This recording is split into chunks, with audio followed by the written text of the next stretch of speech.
When God seems indifferent, ya, ketika Tuhan seakan-akan tidak peduli. Bapak Ibu, dalam kehidupan kita tentunya masing-masing kita punya dream, ya, punya impian, punya tujuan, punya goal, ada harapan-harapan tertentu lah yang selama ini kita doakan dan kita gumuli, dan dengan harapan tentunya Tuhan menjawab doa-doa kita. Namun faktanya dalam kehidupan ini ada hal-hal tertentu yang sepertinya Tuhan itu tidak peduli. Artinya apa yang kita doakan, apa yang kita harapkan, apa yang kita impikan tidak terjadi, tidak menjadi kenyataan. Ya. Sehingga kita bertanya-tanya, where is God? Di manakah Tuhan? Ya. Saya kasih contoh, satu kali ada seorang, ya, anak muda, ya, masih muda lah katakanlah begitu. Dia datang ke kantor gereja dan berkata, Pak, saya mau tanya nih, apakah Tuhan itu betul-betul masih ada? Apakah Tuhan itu hidup? Apakah Tuhan itu sanggup mendengar dan menjawab doa-doa kita? Nah, sebenarnya saya agak kaget karena sudah cukup lama tidak ketemu dengan dia. Terus saya tanya, kenapa? Emangnya ada apa dengan kamu? Terus dia cerita bahwa sudah hampir 3 bulan ini dia di PHK, saudara. Dan dia berusaha untuk mencari pekerjaan yang baru. Karena dia menghidupi satu istri dengan satu anak. Jadi dia butuh income, dia butuh penghasilan untuk bertahan hidup. Dan selama 3 bulan dia mencoba untuk berusaha melamar pekerjaan di berbagai tempat, berbagai apa ini surat kabar, ya, kemudian lowongan-lowongan kerja yang lain-lain dia coba carilah. Dan dia berkata hampir 100 surat lamaran kerja yang sudah dikirim sebenarnya. Tapi dalam 3 bulan itu tidak ada satupun jawaban, tidak ada satupun respon atas surat yang dia kirim. Sehingga dia berkata, dia mulai timbul tanda tanya dan dia merasa apakah Tuhan itu masih hidup, apakah Tuhan itu masih ada, apakah Tuhan itu masih mendengar doa-doa kita dan sanggup menjawab doa-doa kita. Kenapa dia bertanya itu? Karena 3 bulan sebenarnya dia sudah berusaha dan sepertinya tidak ada jalan keluar. Nah, itulah fakta, itulah realita yang seringkali dihadapi oleh orang-orang yang dalam tanda petik mengatakan bahwa kita ini orang percaya. Namun faktanya ada begitu banyak hal, ada banyak pengalaman, ada banyak peristiwa dalam kehidupan ini yang membuat kita itu seakan-akan bertanya-tanya apakah Tuhan itu peduli, apakah Tuhan itu masih ada, apakah Tuhan itu nyata dalam kehidupan kita. Ya. Nah, hari ini kita akan belajar sebenarnya bagaimana kita bersikap ketika kita harus menghadapi peristiwa yang saya katakan tadi seakan-akan Tuhan tidak peduli dalam kehidupan kita.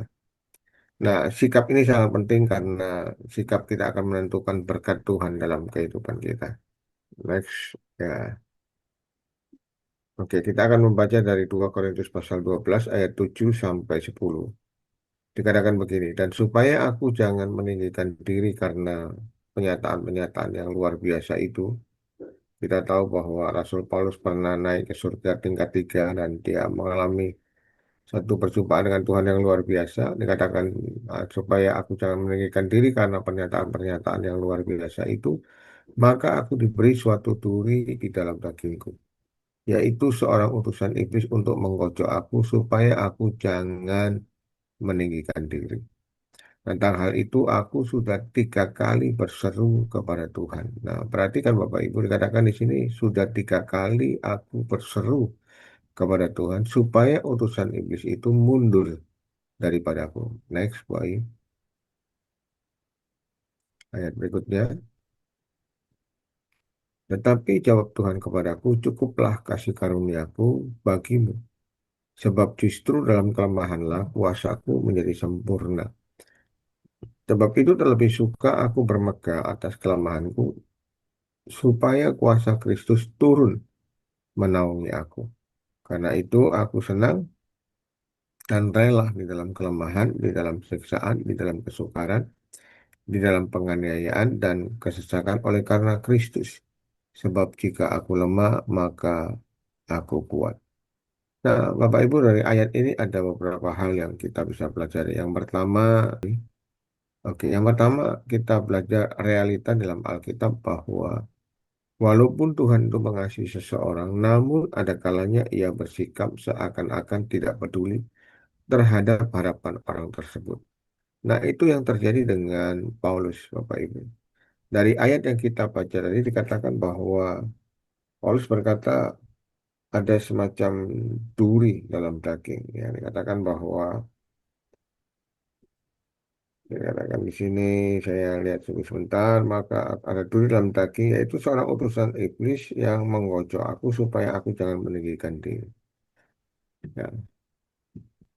Nah, menurut beberapa penafsiran dari beberapa komentar yang dimaksud dengan duri di dalam daging di sini adalah ada dua hal sebenarnya. Yang pertama ini bicara tentang sakit atau kelemahan fisik yang dialami oleh Paulus yang mengganggu pelayanannya. Tetapi juga duri dalam daging yang dimaksudkan di sini adalah orang atau kelompok-kelompok tertentu yang tidak senang dengan pelayanan yang dilakukan oleh Paulus sehingga mereka berusaha terus mengganggu dan itu menjadi duri dalam daging. Artinya sesuatu yang tidak menyenangkan. Ya, kata duri dalam daging di sini adalah sesuatu yang tidak menyenangkan, sesuatu yang menghalangi Paulus untuk melayani, yang untuknya Paulus dikatakan berdoa 3 kali. Nah, kita tahu bahwa Paulus ya orang yang cinta Tuhan, orang yang sebagian besar dalam perjanjian baru ditulis oleh Paulus, orang yang hebat, orang yang dekat dengan Tuhan, orang yang diurapi dan dipakai Tuhan dengan luar biasa, ya, orang yang melakukan pekerjaan misi dengan sangat komit, ya. Bahkan kita melihat bahwa melalui pelayanan Paulus ada banyak orang yang bertobat, ada banyak orang yang dijamah hatinya, beberapa orang yang sakit disembuhkan, kemudian bahkan orang mati bisa bangkit, ya. Bahkan kita tahu bahwa sapu tangan Paulus yang dipakai oleh Paulus itu dikebaskan kepada orang sakit dan orang itu pun sembuh. Artinya ini orang hebat, saudara. Bukan sembarangan orang, ya bukan orang yang baru bertobat kemarin, tapi orang yang mengalami perjumpaan dengan Tuhan di Damsyik dan mengalami satu pengalaman pribadi bersama dengan Tuhan. Ini orang yang luar biasa, orang yang sangat mengasihi Tuhan dan tentunya dikasihi Tuhan juga. Namun kita melihat di sini ketika Paulus berdoa, saudara, dia tidak dijawab oleh Tuhan. Dia merasa bahwa duri di dalam daging itu sangat mengganggu. Ya. Nah, kita tahu duri dalam daging itu gimana rasanya. Kalau saudara ada orang Jawa bilang, pernah nggak satu kali saudara kayak semacam itu ya, saya semacam kesusupan gitu. Nah, kesusupan ini lebih dari itu, saudara. Dikatakan duri dalam daging. Artinya sesuatu yang membuat hidupnya tidak nyaman, membuat hidupnya terganggu, ya pelayanannya terganggu. Dan untuk itu dia sudah berdoa 3 kali, Bapak Ibu. Namun tidak dijawab oleh Tuhan. Nah, kita tahu kalau Paulus berdoa, orang yang hebat ini tentunya bukan sembarangan berdoa, dia berdoa dengan sungguh-sungguh. Namun kita tahu bahwa dalam ayat yang kita baca tadi, Tuhan berkata, cukuplah kasih karuniaku bagimu. Artinya Tuhan sepertinya tidak peduli, gitu ya. Tuhan tidak berkata, ya Paulus sebentar, aku akan jawab doa-doamu. Atau dikatakan, ya Paulus nanti mungkin sebulan atau tahun depan aku akan menjawab doamu. Tidak dikatakan seperti itu. Ya, Tuhan justru berkata, cukuplah kasih karuniaku kepadamu. Satu kondisi yang tidak nyaman, saudara. Itulah realita di dalam Alkitab yang seringkali kita hadapi sebagai orang percaya. Dalam hidup kita pun juga kita seringkali menghadapi situasi yang seperti itu, ya. Kemarin istri saya cerita tentang seorang ibu, ya, yang ada di luar pulau. Dia dia seorang guru, saudara. Dia bekerja dan dari hasil uang yang ada itu dia kirim anaknya ke Surabaya disekolahkan kuliah di tempat yang bergengsi lah, katakanlah begitu, sekolah universitas yang cukup terkenal di Surabaya. Ya, tentunya dengan harapan supaya anak ini bisa diperlengkapi, bisa belajar dengan baik dan tentunya satu kali akan menjadi orang yang sukses, orang yang berhasil. Itu harapan dari semua orang tua, ya. Namun apa yang terjadi ketika kuliah sudah selesai dan pulang? tanah asalnya, saudara. Nah, anak ini tiba-tiba lari dari orang tuanya tanpa memberitahu ya, kemana dia pergi dan tanpa ada berita apapun. 3 tahun lamanya, baru kemarin istri saya coba melihat IG-nya dan rupanya dia sudah menikah dan sudah punya anak. Dan kemudian istri saya mencoba hubungi dari ibunya, mamanya, dan memberitahu situasi yang ada. Saudara bisa bayangkan apa yang dialami oleh ibu ini, ya.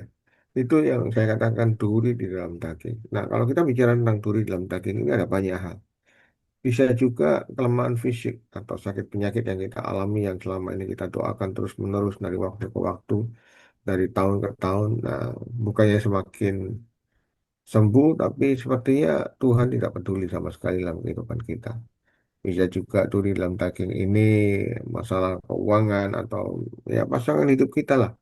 Ya pasangan hidup kita yang belum bertobat, yang selingkuh, yang suka KDRT. Saya punya teman yang lari sebenarnya dari rumah ya bersama dengan anak-anaknya karena suaminya seringkali melakukan KDRT, bukan setahun 2 tahun tapi selama menikah, saudara, sampai anaknya sekarang sudah usia 22 tahun. Jadi mulai dari awal menikah sampai sampai saat ini dia berusaha bertahan, dia berusaha untuk mempercayai Tuhan, dia berusaha untuk berdoa kepada Tuhan dengan harapan supaya suaminya bisa bertobat. Suaminya pelayanan, saudara, dua-duanya cinta Tuhan dan pelayanan. Tapi kita melihat bahwa akhirnya dia lari dari rumah karena tidak tahan. Karena kalau dia tidak lari dari rumah, mungkin dia bisa dicekik, sebenarnya dia bisa mati begitu ya. Jadi dalam hidup ini seringkali kita menghadapi situasi yang seperti itu. Masing-masing orang pasti punya duri dalam daging. Bisa itu anak kita, bisa orang tua kita, bisa pasangan hidup kita, bisa bisnis kita yang selama bertahun-tahun kita mencoba berdoa dan bertahun-tahun bergumul dan minta pertolongan Tuhan dengan harapan supaya Tuhan melakukan mukjizat, Tuhan melakukan pemulihan. Tapi kenyataannya faktanya tidak demikian. Ya. Sebenarnya itu realita yang ada dalam Alkitab, realita yang kita alami sebagai orang percaya. Beberapa contoh yang lain misalnya tentang si Ayub. Nah, tentu kita semua tahu Ayub. Dikatakan bahwa Ayub ini orang yang benar di mata Tuhan dan orang yang jujur di hadapan Tuhan. Tuhan sendiri yang memberikan komplimen seperti itu. Tapi kita semua tahu bahwa Ayub mengalami masa-masa yang sangat sulit dalam hidupnya. Dikatakan bahwa semua hartanya habis, kemudian anaknya 10 orang mati dalam waktu yang sama. Nah, kemudian apa yang dia punya semua habis dalam sekejap. Bukan hanya itu, dia juga harus sakit, saudara. Dia mengalami penderitaan secara fisik. Nah, ini juga merupakan duri dalam daging. Contoh yang lain misalnya tentang Zakaria dan Elizabeth, ya, orang tua dari Yohanes Pembaptis. Nah, tentunya ketika seseorang menikah, suami istri, anak-anak muda, pria dan wanita menikah, tentu yang diharapkan adalah eh, hadirnya seorang anak, ya. Tapi Alkitab berkata bahwa Elizabeth dan siapa ini Zakaria ini dua orang keturunan imam, saudara. Semuanya dua-duanya cinta Tuhan dan Alkitab berkata tidak bercacat celah dalam hidupnya. Artinya orang yang boleh dikatakan hampir sempurna lah, begitu ya, walaupun tidak ada orang yang sempurna. Orang yang hidup benar dan orang yang melayani Tuhan sampai pada masa tua mereka. Namun tidak punya anak, saudara. Bagi orang yang menikah dan tidak punya anak itu sebuah pergumulan tersendiri, saudara. Saya punya teman yang akhirnya cerai, gitu ya, karena tidak tahan. Ditanya orang, saudara, setiap kali ketemu, setiap kali datang beribadah, oh kok belum punya anak, udah berapa tahun menikah. Kemudian ada orang yang berkata, oh kamu ke dokter ini, si A, si B ini dokter yang bagus. Oh kamu harus melakukan ini, itu, dan sebagainya. Dan itu dilakukan bertahun-tahun, saudara. Ya, akibatnya apa? Akibatnya dia tidak tahan, saudara. Akhirnya dia cerai, ya, karena dia merasa tidak bisa memiliki anak, gitu, ya. Bagi beberapa suku tertentu, mempunyai anak itu dikatakan sebagai ya sesuatu yang sangat apa ya, katakanlah itu satu berkat Tuhan lah gitu. Sebaliknya kalau tidak punya anak, yang pada zaman dulu Ya itu dikatakan bahwa orang itu memiliki sebuah aib atau sebuah penghukuman dari Tuhan. Jadi punya anak itu adalah sebuah kerinduan bagi banyak keluarga dan rumah tangga. Tapi kenyataan yang ada tidak semua orang bisa memiliki anak ya, sesuai dengan apa yang diharapkan. Nah, inilah realita dalam Alkitab. Walaupun kita itu cinta Tuhan, walaupun Tuhan juga mengasihi kita, namun ada kalanya ia bersikap seakan-akan tidak peduli terhadap harapan orang tersebut, saudara. Dan itulah yang terjadi dengan Paulus dan yang terjadi dalam kehidupan banyak orang pada hari-hari ini. Ya, next yang kedua, bahwa harapan kita itu tidak selalu sama dengan kehendak Tuhan. Yesaya 55 ayat 8 sampai 9 saya bacakan, sebab rancanganku bukanlah rancanganmu dan jalanmu bukanlah jalanku, demikianlah firman Tuhan. Ya. Jadi rancangan Tuhan dengan rancangan kita itu tidak sama, saudara. Jalan kita dengan jalan Tuhan juga tidak sama. Kadang-kadang seperti tingginya langit dari bumi, demikianlah tingginya jalanku dari jalanmu dan rancanganku dari rancanganmu. Artinya, kadang-kadang di sini tidak pernah ketemu, saudara. Ya. Jadi jalan kita, rancangan kita, harapan kita itu tidak selalu sama dengan rancangan Tuhan. Nah, tapi satu hal yang harus kita tahu bahwa rancangan Tuhan selalu yang terbaik bagi setiap kita, walaupun kita tidak mengerti. Namun di satu sisi kita juga harus belajar bahwa harapan kita itu tidak selalu sama dengan kehendak Tuhan. Sebagai manusia, ya, yang apa yang ya, sebagai manusia biasa lah, sebagai manusia yang diurapi oleh Tuhan, tentu Paulus berharap supaya duri di dalam daging itu segera dijauhkan dari hidupnya. Dan dia sudah 3 kali berdoa, Bapak Ibu. Artinya dia dia bukan cuma sekedar minta supaya duri dalam daging itu disingkirkan begitu saja, tapi dia sudah menggumulinya. Ya, ya dia sudah berdoa 3 kali lamanya, saudara. Dia berharap. Namun dikatakan di situ dalam ayat yang kita baca, jawaban Tuhan itu justru cukuplah kasih karuniaku kepadamu. Artinya apa yang diharapkan itu tidak sesuai dengan kehendak Tuhan. Kehendak Tuhan ya supaya duri itu tetap ada.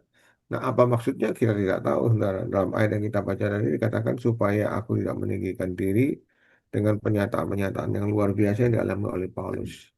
Tapi sebagai orang yang apa ya, yang cinta Tuhan, sebagai orang yang ya, wajar lah kalau Paulus minta supaya Tuhan menyingkirkan duri dalam daging itu. Nah, ada ayat yang berkata, mintalah maka kamu akan diberi, carilah maka kamu akan menemukan, dan ketuklah maka kamu akan dibukakan. Jadi kalau kita berdoa, minta kepada Tuhan, kita berharap supaya hidup kita dipulihkan, supaya sakit kita disembuhkan, supaya semua hal yang mengganggu kita itu disingkirkan, dijauhkan dari kita, ya kemudian hidup kita dipulihkan, keluarga kita dipulihkan, bisnis kita dipulihkan dalam hal keuangan, dalam hal pelayanan.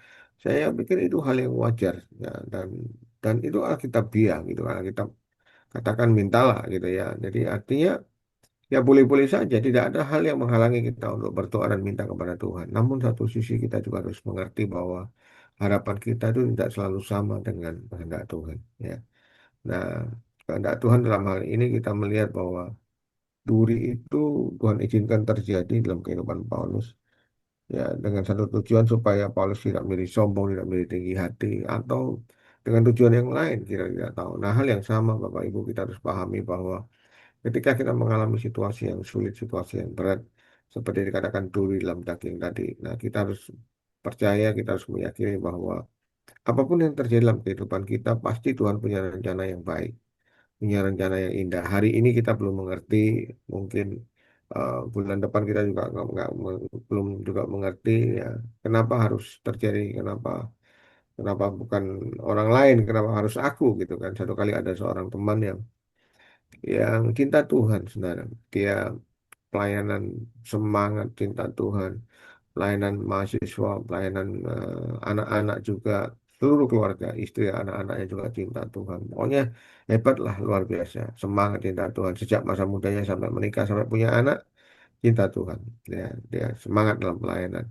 Sampai satu kali terjadi krisis waktu itu, dolar itu dari 2.500 jadi sekian ribu, gitu. Naiknya cukup signifikan ya, berkali-kali lipat. Nah, dia kerja travel agent. Dia bikin paket tour dan kemudian dia coba tawarkan kepada banyak orang, pada teman-teman yang lain, dan ada banyak orang yang beli paket tur, bayarnya tentu pakai dolar ya. Nah, tapi rupanya dia terima paket tur itu dari beberapa peserta yang mau ikutlah dalam paket turnya. Dan rupanya dia belum sempat bayar kepada vendor-vendor yang ada. Dan ketika dolar naik, saudara, dia bingung karena dia rugi ya. Dia terima dolar cuma satu dolarnya 2.500, tapi dia harus bayar sekian ribu.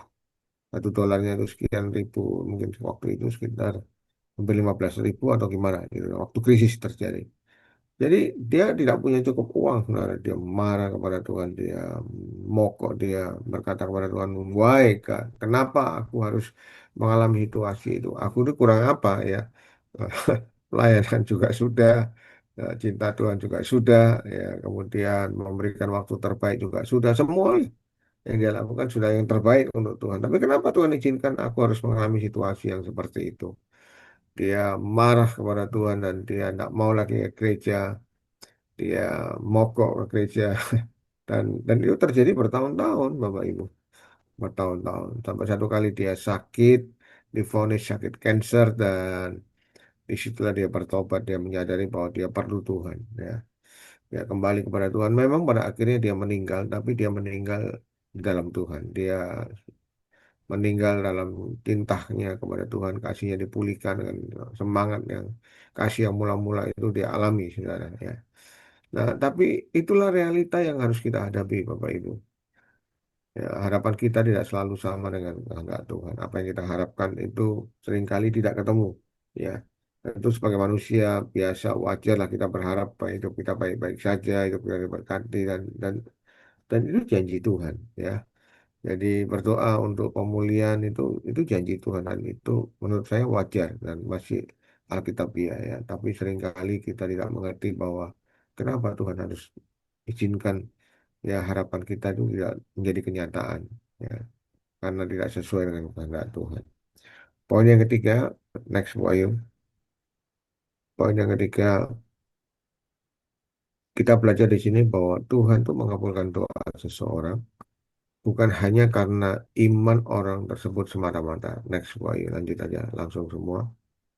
Ya, memang ada ayat yang berkata doa orang benar bila dengan yakin didoakan sangat besar kuasanya. Ya, ada dua kunci dikatakan doa orang benar. Kalau orang itu hidupnya benar, kemudian dengan yakin didoakan. Artinya dengan iman, dengan sungguh-sungguh, dengan segenap hati, ya. Dikatakan doa orang benar bila dengan yakin didoakan sangat besar kuasanya. Artinya Tuhan akan menjawab doa-doa kita. Ya, artinya harapan kita akan dikabulkan. Namun kita melihat bahwa ternyata Tuhan mengabulkan doa seseorang bukan semata-mata karena iman orang itu. Bukan juga karena isi dan tujuan permohonan dari yang bersangkutan. Bisa saja doa kita tuh maksudnya yang baik sebenarnya. Doa untuk Indonesia misalnya. Doa untuk Bali atau doa untuk orang yang belum bertobat. Orang tua kita mungkin yang belum bertobat. Atau siapalah berdoa. Tentu kita berdoa tujuannya yang baik. Isinya baik. Permohonan yang kita lakukan adalah permohonan yang baik. Namun seringkali Tuhan mengabulkan doa seseorang bukan hanya karena iman orang itu. Bukan juga karena isi dan tujuan. Tetapi juga karena apakah itu sesuai dengan kehendak Tuhan ya. Saya tulis di sini namun juga karena kehendaknya yang mulia dalam diri yang bersangkutan. Jadi Bapak Ibu kita harus pahami bahwa apa sih yang menjadi kehendak Tuhan dalam kehidupan kita, dan kalau kita berdoa sesuai dengan kehendak Tuhan dalam hidup kita, disitulah Tuhan akan menjawab doa-doa kita ya. Namun kalau tidak sesuai dengan kehendak kita, saudara, ya pasti Tuhan tidak akan jawab dalam doa-doa kita. Tapi kalau dalam hal ini kalau kita berdoa tentang Paulus, ya pasti Paulus tahulah apa yang menjadi kehendak Tuhan ya. Ya, pasti Paulus tahulah apa yang menyenangkan hati Tuhan. Namun kita juga seringkali menghadapi sebuah realita bahwa ternyata Tuhan mengabulkan doa seseorang itu bukan semata-mata karena kita tahu apa yang menjadi kehendak Tuhan. Apa yang kita rasa tahu tentang kehendak Tuhan belum tentu itu sesuai dengan kehendak Tuhan.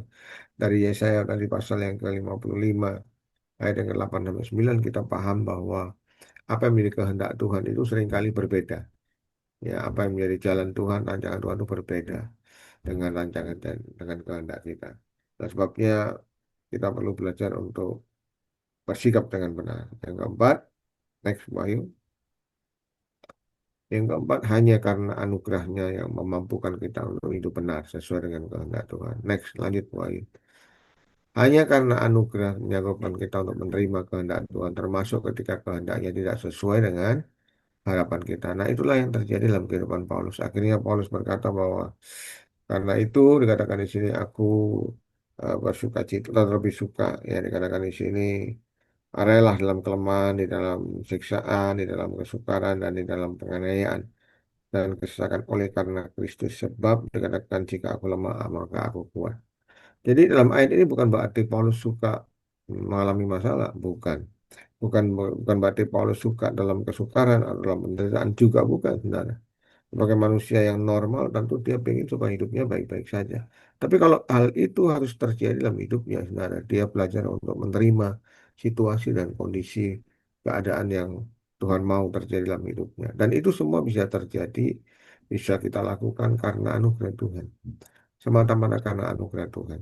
Ya, artinya ketika Tuhan memberikan kekuatan dalam hidup kita, ketika Tuhan menyatakan penyertaannya, maka kita akan bertahan hidup dalam situasi yang berat sekalipun. Saudara, ada banyak contoh dalam Alkitab, ada banyak contoh orang-orang yang secara fisik lemah, secara fisik mungkin kurang gitu ya, bahkan cacat, tetapi dipakai Tuhan dengan luar biasa. Bahkan dari motivator, dari orang yang menyampaikan firman dan kemudian jadi berkat bagi banyak orang. Kenapa hal itu bisa terjadi? Karena dia mulai belajar menerima situasi yang ada dan dia tidak memberontak, dia tidak komplain, dia tidak ngomel, dia tidak murtad, tapi dia belajar untuk menerima. Dan semua itu bisa terjadi karena anugerah dan kekuatan Tuhan. Ya, oke. Sekarang sikap yang benar, saudara. Lanjut, lanjut, Pak. Terus langsung semua dibuka aja. Ya, oke. Nah, sekarang bagaimana kita bersikap ketika Tuhan itu tidak bertulis dalam kehidupan kita? Yang pertama tentunya tetap bersyukur dalam segala hal. Ya. Jadi mari kita belajar bersyukur dalam segala hal. Dikatakan bersyukurlah dalam segala hal. Dalam segala hal itu artinya ya baik suka dan duka gitu ya, sakit ataupun eh, sehat kita tetap bersyukur gitu kan. Punya uang ataupun tidak punya uang ya tetap bersyukur ya. Apakah kalau gaji dipotong gimana? Bersyukur nggak? Ya tetap bersyukur, saudara. Walaupun ini tidak mudah dan sulit dalam hidup kita, tapi belajarlah bersyukur dalam segala hal. Nah, ketika kita belajar bersyukur dalam segala hal, maka disitulah apa ini penyertaan Tuhan dicurahkan dalam kehidupan kita, kekuatan kita Tuhan dicurahkan dalam kehidupan kita. Dengan ngomel, dengan komplain kepada Tuhan, dengan bersyukur kepada Tuhan tidak ada gunanya. Saudara. Semakin kita ngomel, semakin bersyukur-syukur, semakin hidup kita akan semakin sulit ya.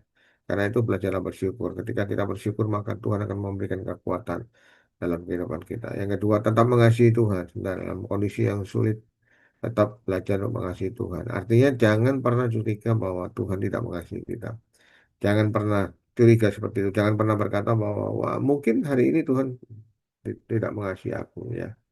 Mungkin kasih Tuhan bisa berubah dalam hidupku. Nah, sebenarnya kasih Tuhan itu kekal dan selamanya dalam kehidupan kita. Kalau Alkitab berkata kasih manusia bisa dingin, tapi kasih Tuhan itu tidak bisa seperti itu, saudara. Kasih Tuhan itu kekal untuk selama-lamanya. Sekali Tuhan mengasihi kita, Tuhan akan tetap mengasihi kita ya. Dan itu dibuktikan melalui pengorbanan Yesus di atas kayu salib. Yesus mati di atas kayu salib dengan tujuan untuk menebus dosa-dosa kita ketika kita masih berdosa. Dan semua itu Tuhan lakukan karena Dia sangat mengasihi kita. Karena itu jangan pernah curiga bahwa Tuhan tidak mengasihi kita. Jangan pernah mengatakan seperti itu, tapi tetap belajar mengasihi Tuhan walaupun kita dalam kondisi yang sulit. Yang ketiga tentunya kita harus tetap berharap, saudara. Tetap berharap. Next, Bayu. Satu lagi. Yang ketiga kita tetap berharap ya artinya kalau doa kita hari ini belum dijawab Tuhan kita tetap berdoa dan berharap ya tidak ada salahnya kita terus berdoa dan berharap saudara walaupun nanti satu kali Tuhan berkata cukuplah kasih karunia-Ku kepadamu tapi apakah salah kita terus berharap saya pikir tidak ya kita harus tetap berharap kita berdoa dan berharap cepat atau lambat Tuhan akan memulihkan kehidupan kita Tuhan akan menjawab doa-doa kita walaupun sampai pada akhirnya kita harus mengakhiri hidup ini dan bertemu dengan Tuhan dan Tuhan belum menjawab hidup kita, saudara. Tetapi ketika kita tetap berharap, maka pengharapan kita, iman kita itu dibenarkan. Tuhan melihat itu sebagai sebuah kebenaran dan itu yang terjadi dalam kehidupan Abraham. Karena kan Abraham itu tidak punya dasar untuk berharap, tapi dia tetap berharap. Dan iman percayanya itu dianggap sebagai sebuah kebenaran, diperhitungkan oleh Tuhan. Ya. Dan yang terakhir tentunya kita tetap hidup dalam anugerahnya Tuhan. Nah, artinya kita tetap hidup dalam kekuatan Tuhan. Kita itu hidup tetap dalam kasih karunia Tuhan. Kita tetap hidup dalam penyertaan Tuhan. Karena kita tahu tanpa Tuhan kita tidak bisa apa-apa. Tanpa Tuhan kita tidak bisa berbuat apa-apa. Ketika kita mempunyai sikap yang benar, maka kita akan melihat cepat atau lambat Tuhan akan memulihkan kehidupan kita. Ya, hari ini kita belajar, walaupun sepertinya Tuhan tidak peduli, Tuhan tidak mengasihi kita, tapi bukan berarti Tuhan tidak peduli dan Tuhan tidak mengasihi kita. Dia tetap peduli, dia tetap mengasihi kita, dan mari kita terus bersikap benar supaya berkat Tuhan dinyatakan dalam kehidupan kita. Ya, ya, ya. Mari kita berdoa terlebih dahulu, nanti kemudian kalau ada yang mau komen, mau tanya silakan ya. Mari kita berdoa Bapak Ibu. Tuhan kami mengucap syukur kepadamu pada malam hari ini, apapun situasi yang kami alami, apapun kondisi yang kami alami, baik dalam keluarga, pelayanan, dalam hal keuangan yang kami alami Tuhan, dalam kesehatan fisik. Tuhan seringkali apa yang kami harapkan tidak menjadi kenyataan, tapi kami mau belajar untuk bersyukur. Kami mau belajar untuk tetap berharap kepadamu. Kami mau belajar untuk mengasihi Tuhan. Dan kami mau tetap belajar hidup dalam anugerah Tuhan. Karena kami tahu di luar Engkau kami tidak bisa melakukan apa-apa. Di luar Engkau kami bukan siapa-siapa Tuhan. Hanya Engkau lah yang sumber kekuatan kami, sumber pertolongan dan sumber berkat. Itulah sebabnya apapun yang terjadi kami mau belajar untuk mengasihi Engkau, bersyukur. Karena di dalam Kristus selalu ada jalan keluar. Terima kasih untuk firman yang kami dengar pada malam hari ini. Terima kasih untuk teman-teman yang sudah hadir. Biar firman ini boleh menjadi berkat bagi kami semua. Dan melalui hidup kami, nama Tuhan dimuliakan. Terima kasih Tuhan. Dalam nama Tuhan Yesus kami berdoa. Amin. Selamat malam teman-teman. Amin. Pastor, terima kasih banyak sudah memberkati kita dengan Ya, firman Tuhan malam hari ini.